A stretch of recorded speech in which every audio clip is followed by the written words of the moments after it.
వాక్యంలో విందాం.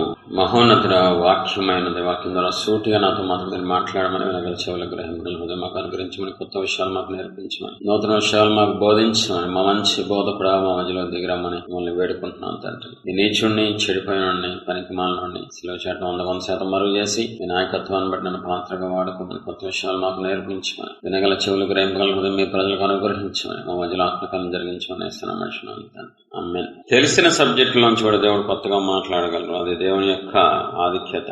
దేవునికి మహిమ కలుగునుగాక. మార్కు సువార్త 5వ అధ్యాయం 1 నుంచి చూద్దాం.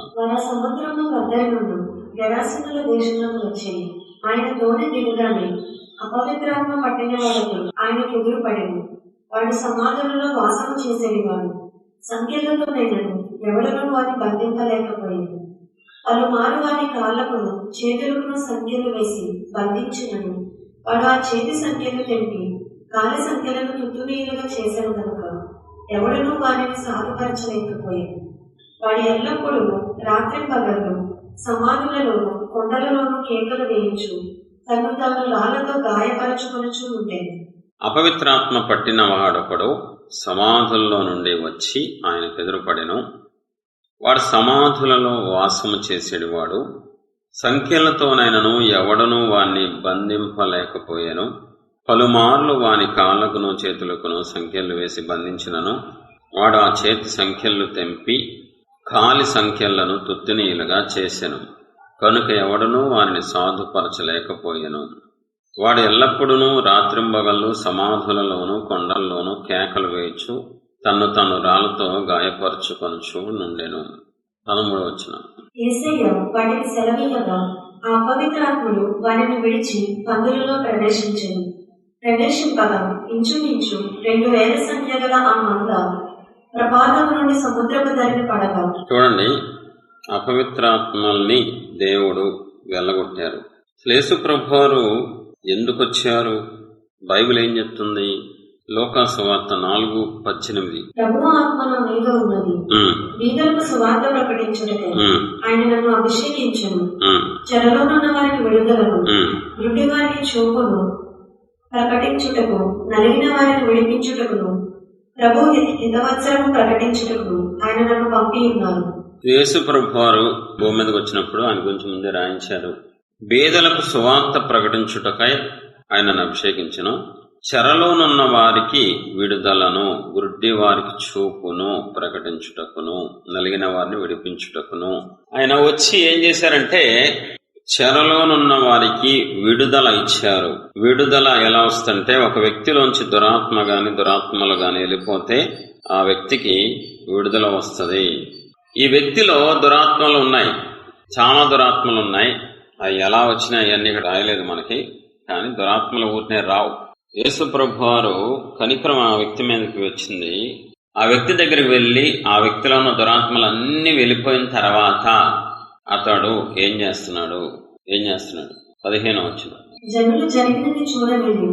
యేసయ్య వద్దకు వచ్చి సేనాను దెయ్యములు పట్టిన వాడు బట్టలు ధరించుకుని స్వస్థ చిత్తులై కూర్చున్నట్టు చూచి భయపడింది. దెయ్యాలు వెళ్ళిన తర్వాత అతని ప్రవర్తన ఎలా ఉంది, అతని పరిస్థితి ఎలా ఉందో పరీక్షించాలి. చాలా విలువైన ఎగ్జాంపుల్ ఇదండి, మంచి బెస్ట్ ఎగ్జాంపుల్, మనందరికి ఉపయోగపడేది. బట్టలు ధరించుకుని స్వస్థ చిత్తుడై కూర్చుండి ఉండుట చూచి భయపడిరి. తర్వాత 19-20 వచనాలు చూద్దాం. ఆయన వారికి సెలవీయగా నీవు నీ ఇంటి వారి యొద్దకు వెళ్ళి ప్రభువు నీ యందు కనికరపడి నీకు చేసిన కార్యములన్నింటినీ వారికి తెలియజెప్పమనెను. వాడు వెళ్ళి యేసయ్య తనకు చేసినవన్నీ లెక్కపొలిలో ప్రకటింపనారంభింపగా అందరూ ఆశ్చర్యపడి. 18 చూద్దాం. ఆయన ధోని ఎక్కినప్పుడు దెయ్యములు పట్టినవాడు ఆయన యొద్ద తను ఉండనిమ్మని ఆయనను బతిమాలుకొనెను గాని. యేసు ప్రభువారి దగ్గరికి ఆ వ్యక్తి వచ్చి యేసు ప్రభువారి శిష్యులతో వెళ్ళిపోతుంటే గబగబా వచ్చి అయ్యా నాకు విడుదల ఇచ్చారు కదా, నేను కూడా మీతో పాటు వస్తాను, మీతో పాటు ఉండమండి అన్నప్పుడు యేసు ప్రభువారు వద్దన్నారు. ఆయన వానికి సెలవియ్యక నీవు నీ ఇంటి వారి వద్దకు వెళ్ళి ప్రభువుని యందు కనికరపడి నీకు చేసిన కార్యములన్నిటినీ వారికి తెలియచెప్పుమనెను. వాడు వెళ్ళి యేసు ప్రభువారు తనకు చేసినవన్నీ దెక్కపొలిలో ప్రకటింపనారంభింపగా అందరూ ఆశ్చర్యపడిరి. యేసు ప్రభువారు ఏం చెప్పారు? నీ ఇంటి వారి వద్దకు వెళ్ళి ప్రభువుని యందు కనికరబడి నీకు చేసిన కార్యములన్నింటినీ వారికి తెలియచెప్పుమను. విడుదల పొందక ముందు ఒక వ్యక్తి ఎలా ఉన్నాడు, విడుదల పొందిన తర్వాత అదే వ్యక్తి ఎలా ఉన్నాడు. విడుదల పొందకముందు అతని వ్యక్తిత్వం పరిస్థితి ఎలా ఉంది, తర్వాత ఎలా ఉంది. విడుదల పొందకముందు ఎక్కడ తిరుగుతున్నాడు, విడుదల పొందిన తర్వాత ఎక్కడ తిరుగుతున్నాడు. ఈ అధ్యాయాన్ని ధ్యానించి చదవడం కాదు, ధ్యానించి అర్థం చేసుకుంటే చాలా నేర్చుకోవచ్చు. ఈ వ్యక్తికి విడుదల లేదు అంటే దురాత్మలు ఉన్నాయి.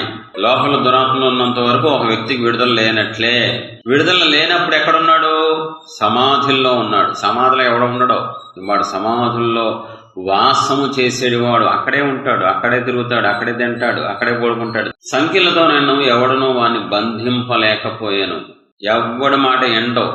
విడుదల లేని వ్యక్తి లక్షణాలు చూసుకోండి, ఒకవేళ మీలో కనబడుతున్నాయేమో. విడుదల లేని వ్యక్తి ఎలా ఉన్నాడు, ఏం చేస్తున్నాడు, ఎలా ప్రవర్తిస్తున్నాడు, అరుస్తున్నాడు, కేకలు గట్టిగా. అరే ఎందుకు అరుస్తావు, నా ఇష్టం అరుస్తా నేను.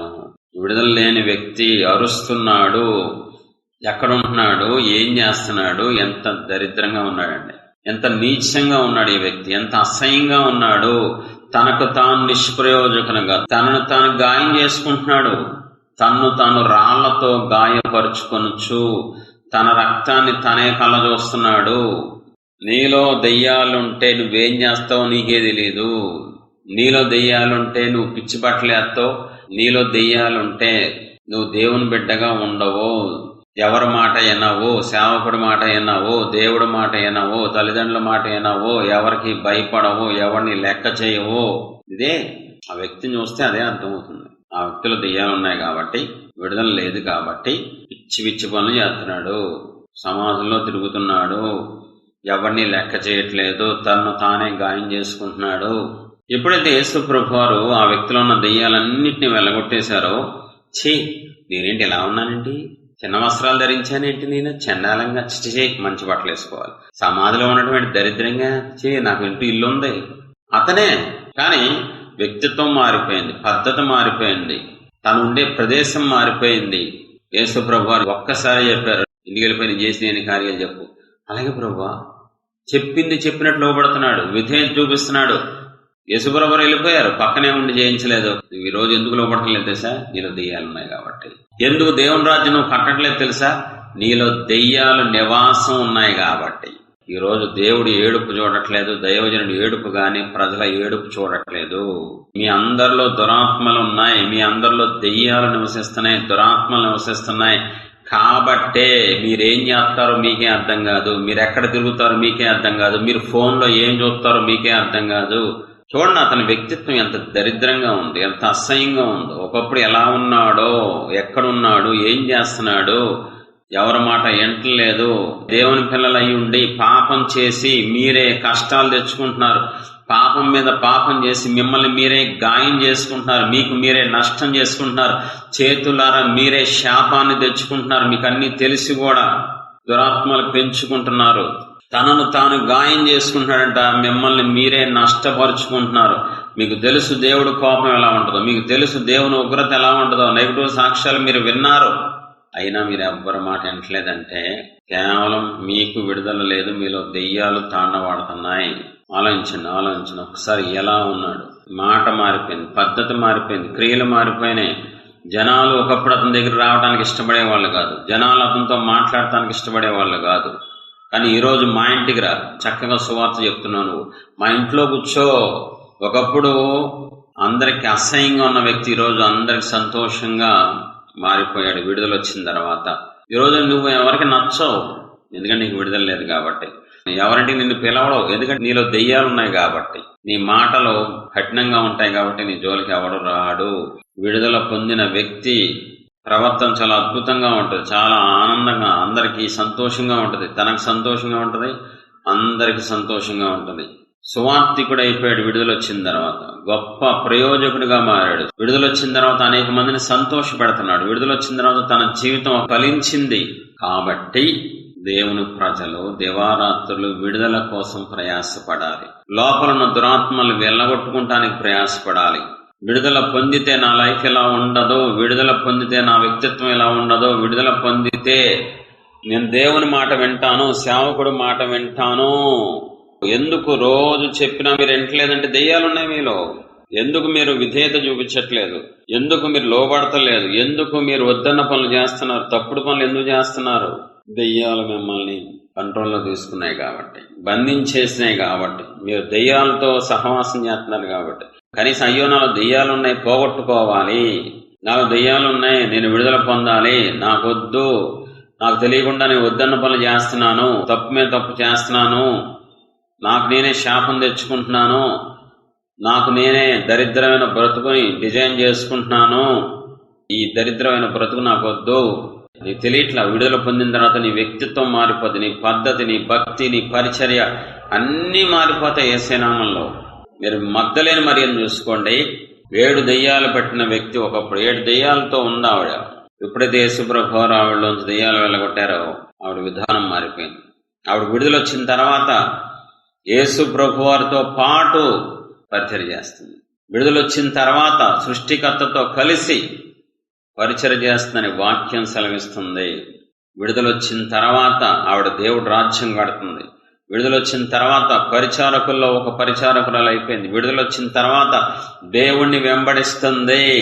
ఈరోజు నువ్వెందుకు దేవుణ్ణి వెంబడించట్లేదు? విడుదల లేదు కాబట్టి. విడుదల లేదు కాబట్టి నువ్వు అలా ఇష్టం వచ్చి వస్తావు, వెళ్తావు, దేవుళ్ళు ఆనందించావు, దేవుళ్ళో పరవశించావు, దేవుడి కోసం కొత్త పనులు ఏం చెయ్యవు. నీదంతా నటన, వేషధారణ. విడుదల పొందిన వ్యక్తి హృదయం ఎప్పుడూ పరితపిస్తూ ఉంటది, దేవుడు పని చేయాలి. ఇతనికి ఒక్కసారి దేవుడు చెప్పారు. 2000 దెయ్యాలున్న వ్యక్తి వెళ్ళిపోయిన తర్వాత ఒక్కసారికే లోబడిపోయాడు. దయచేసి విడుదల లేదు, నీకు విడుదల లేదు కాబట్టే లోకంలో పాపం కోసం ఎగబడుతున్నావు. ఈ వయసులో కూడా దేవుని బిడ్డవై ఉండి రక్తంలో కొనబడి బాప్తిసం పొంది కూడా ఇంకా పాపం. నీకు విడుదల లేదు. దానికోసం ఏడు, దానికోసం మొరపెట్టు, మూల కూర్చో, ముసుగేసుకుని ఏడు. నాకు విడుదల లేదు ప్రభు, విడుదల లేదు కాబట్టి పిచ్చి పనులు చేస్తున్నాను, విడుదల లేదు కాబట్టే నా కుటుంబానికి నేను నిష్ప్రయోజనంగా ఉన్నాను, విడుదల లేదు కాబట్టే నేను మీ రాజ్యం కట్టలేకపోతున్నాను. విడుదల పొందాలని ఆశేది, విడుదల పొందాలని కోరికేది. విడుదల ఎలా వస్తుంది? పాప క్షమాపణ ద్వారానే విడుదల వస్తుంది ఒక వ్యక్తికి. ఎందుకు ప్రపంచం ఎలా ఉంది? నేటి క్రైస్తవం బాప్తీసాలు పొంది కూడా ఎందుకు కరెక్ట్ గా లేరు? స్వభావాలు ఎందుకు మారలేదు? ఎందుకు వ్యసనాల నుంచి బయటకు రాలేకపోతున్నారు క్రైస్తవులు అనబడే దేవుని పిల్లలు?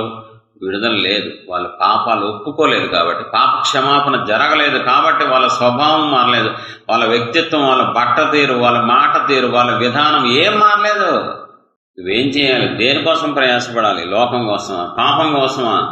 భౌతిక అవసరాల కోసం కాదు, కోరికల కోసం కాదు. నువ్వు ఎగబడాల్సింది విడుదల కావాలి. బాబోయ్ నాకు విడుదల కావాలి, విడుదల లేకపోతే నేనేం చేయలేను, విడుదల లేకపోతే నేను ఇలాగే ఉంటాను, నరకానికి వెళ్ళిపోతాను.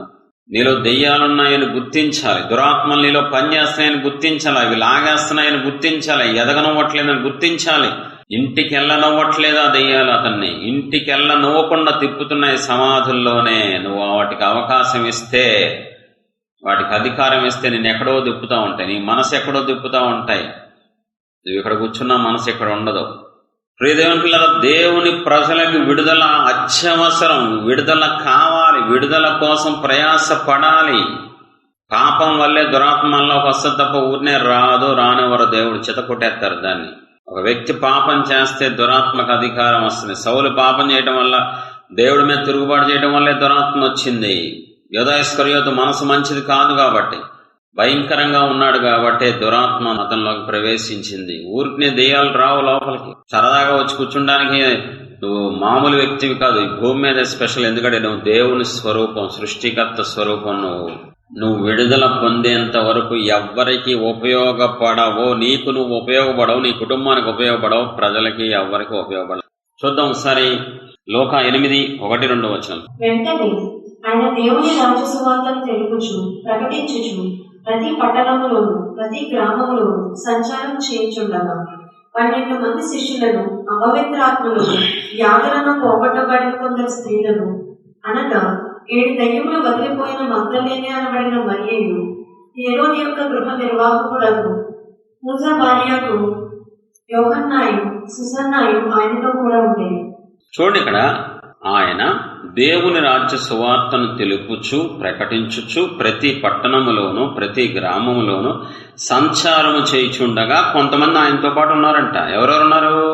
12 మంది శిష్యులు, అపవిత్రాత్మలను వ్యాధులను పోగొట్టబడిన కొందరు స్త్రీలను, అనగా 7 దయ్యములు వదిలిపోయిన మగ్ధలేని అనబడిన మరియయు. చూడండి, ఈ మగ్ధలేని మరియ ఒకప్పుడు 7 దయ్యాలతో ఉంది. 7 దయ్యాలతో నివాసం చేసేది. ఎప్పుడైతే విడుదల పొందుకుందో ఇప్పుడు ఎక్కడ ఉంటుంది? యేసు ప్రభువుతో. ఏం చేస్తుంది? పరిచర్య చేస్తుంది. ఎవరితో ఉంది? దేవుని రాజ్యం కట్టబడే వాళ్ళతో ఉంది. ఒకప్పుడు ఎక్కడుందో, ఒకప్పుడు ఏం చేసిందో, కానీ ఇప్పుడు మాట మారిపోయింది, పద్ధతి మారిపోయింది, నివాసం మారిపోయింది, తిరిగే ప్రదేశాలు మారిపోయినాయి. ఎవరితో ఉంటుంది ఇప్పుడు? ఎవరి జనాంగంగా మారిపోయింది? దేవుని జనాంగంగా మారిపోయింది. యేసు ప్రభువారు ముందు నడుస్తుంటే వెనక వెంబడిస్తుంది. యేసు ప్రభువారు దేవుని రాజ్యం కడతంటే భూమి మీదకి వచ్చి నేను కూడా కడతానని చెప్పి తన వంతు తను కష్టపడుతుంది, ప్రయాసపడుతుంది. తన పేరు చరిత్రలోకి ఎక్కేసిందండి. విడుదల పొందిన తర్వాత నువ్వు ఖాళీగా ఉండమన్నా ఉండవు. భూమి మీద కొంతమంది ఉన్నారు, వ్యర్థమైన వాటి కోసం ప్రయాసపడుతున్నారు. ఏం చేస్తున్నారో తెలియదు, ఎందుకు బతుకుతున్నారో కూడా తెలియని క్రైస్తవులు ఉన్నారు ఈ భూమి మీద. ప్రియమైన పిల్లరా, నీకు విడుదల రానంత వరకు నువ్వేం చేస్తావు, ఎక్కడికి వెళ్తావు, ఎవరితో మాట్లాడతావు ఏం అర్థం కాదండి. పిచ్చి పిచ్చిగా ఉంటావు. నీ బతుకంతా అర్థం బద్దం లేని బ్రతుకు. విడుదల లేకపోతే నీ ద్వారానే సాతాను గడి తన రాజ్యం కట్టుకుంటాడు. తెలుసు మీకు? విడుదల పొందిన వ్యక్తితో దేవుడు తన రాజ్యాన్ని కట్టుకుంటే, విడుదల లేని వ్యక్తులతో, లోపలున్న దురాత్మలతో సాతాను తన రాజ్యాన్ని కట్టుకుంటాడు. జాగ్రత్త. దెయ్యాలు నివాసం చేయడం ఏంటండి? కష్టపడి ఆయన వచ్చింది ఎందుకు? రక్తం ఎందుకు చిందించారు? నా రక్తం ద్వారా మీకు విడుదలిస్తా. నా పిల్లలారా రండి, నేను శుద్ధి చేస్తాను. నా రక్తాన్ని ఇచ్చా మీకోసం, సిద్ధంగా ఉంచాను. ఒప్పుకొని విడుదల పొందండి, గొప్పోళ్ళు అయిపోండి, ప్రపంచానికి ఉపయోగపడండి అని చెప్పి దేవుడు ప్రేమతో ఆహ్వానం పలికితే, నాకు వద్దు, నాకు దెయ్యాలే కావాలి, దెయ్యాలతోనే ఉంటా, దెయ్యాలలాగా ప్రవర్తిస్తా. 2 వ్యక్తులు చూపించాను మీకు. 7 దెయ్యాలు పోయిన తర్వాత మగ్ధలేని మరియ ఎలా ఉంది మీకు విషయం చెప్పనా? ఇంకెక్కడతో ఆగిపోలా. ఆవిడ ముందుకెళ్ళి చూస్తే ఒకళ్ళు ఆవిడకి పని అప్పచెప్తున్నారు. అమ్మా ఆ పని చేసి పెడతాం. కొంచెం ఎంత నమ్మకం వచ్చింది తెలుసా ఆ వ్యక్తికి, ఆ మనిషి మీద. సృష్టికర్త పిలిచి, అమ్మా నా శిష్యులకి ఈ సమాచారం చెప్పి వెళ్ళి, ఇదిగో నేను లేచానని చెప్పి వెళ్ళి చెప్పు అని ఫస్ట్ విడుదల పొందుకున్న వ్యక్తికి దొరికింది దేవుణ్ణి చూసే ఆ ధన్యత. దేవుడు స్వరం వినబడతాం, దేవుడు ప్రత్యక్షతలో, దేవుడు దర్శనాలు, దేవుడు భారం ఏముండవు. నీ ఎందుకు తెలుసా? నీ జీవితం అంతా దెయ్యాలతోనే బతకడం సరిపోతుంది. దెయ్యాలనే నువ్వు పెంచి పోషిస్తూ ఉంటావు, ఇంకా దెయ్యం తెచ్చుకుంటా ఉంటావు. విడుదల పొందితే నువ్వు కూడా ఖాళీగా ఉండవు. విడుదల పొందితే నువ్వు కొత్త కొత్తగా ప్రయత్నాలు చేస్తావు. విడుదల పొందితే నువ్వు కూడా దర్శనం చూస్తావు, నువ్వు కూడా ప్రజలకు ఉపయోగపడతావు. ప్రజలు నీ దగ్గరకు వచ్చి కాళ్ళు పట్టుకుంటారు. నువ్వు ఆ రోజు చేసిన సహాయం, నువ్వు ఆ రోజు ఇచ్చిన బుక్, నువ్వు ఆ రోజు చెప్పిన సత్యం ఈరోజు నా జీవితాన్ని మార్చేసింది. దేవుని పిల్లలు, విడుదల కోసం ప్రయాసపడండి, విడుదల కోసం ఆశించండి, విడుదల కోసం ఆతృతపడండి, విడుదల కోసం కూర్చోండి. ప్రభా నాకు విడుదల కావాలి, నా జీవితానికి విడుదల లేదు ప్రభా, నాకు అర్థమవుతుంది ప్రభా, విడుదల లేదు కాబట్టి నేను ఎవరి మాట వింటలేదు, విడుదల లేదు కాబట్టి లోకంలో ఉన్నాను, పాపంలో ఉన్నాను, శాపంలో ఉన్నాను అని నువ్వు అడిగితే, ఆశిస్తే, కూర్చొని పాపాన్ని ఒప్పుకుంటే ఖచ్చితంగా దేవుడు విడుదలిస్తారు. ఆ ఆశే లేదు ఎవరికి, ఆ ఆలోచనే లేదు ఎవరికి. దేవుడు వచ్చింది విడుదల ఇవ్వటానికి. నీకు విడుదల లేకుండా ఆయన నిన్ను పరిపూర్ణంగా వాడుకోలేరు. ఆయన నీకేం చెప్పలేరు. ఆయన నిన్ను అభివృద్ధి చేయలేరు, ఆశీర్వదించలేరు. అర్థం చేసుకోండి. ప్రార్థన చేసుకుందాం. మహోన్నత తండ్రి, ప్రేమస్వరూపుడైన యేసుప్రభ, వాక్యమైనది వాక్యం ద్వారా సూటిగా నాతో మాతో మీరు మాట్లాడి కొత్త విషయాలు నేర్పించారు. మీకు స్తోత్రం తండ్రి. మీ ప్రజలు విడుదల పొందుకోవడానికి సహాయం చేయండి. అయ్యో నాలో దురాత్మలు ఉన్నాయి, పోగొట్టుకోవాలని ఆశ పుట్టించిన అందరిలో తండ్రి, అందరూ మీ గాయపడ అసలు అప్పగించుకునేసిన మనుషులు తండ్రి. ఆమేన్.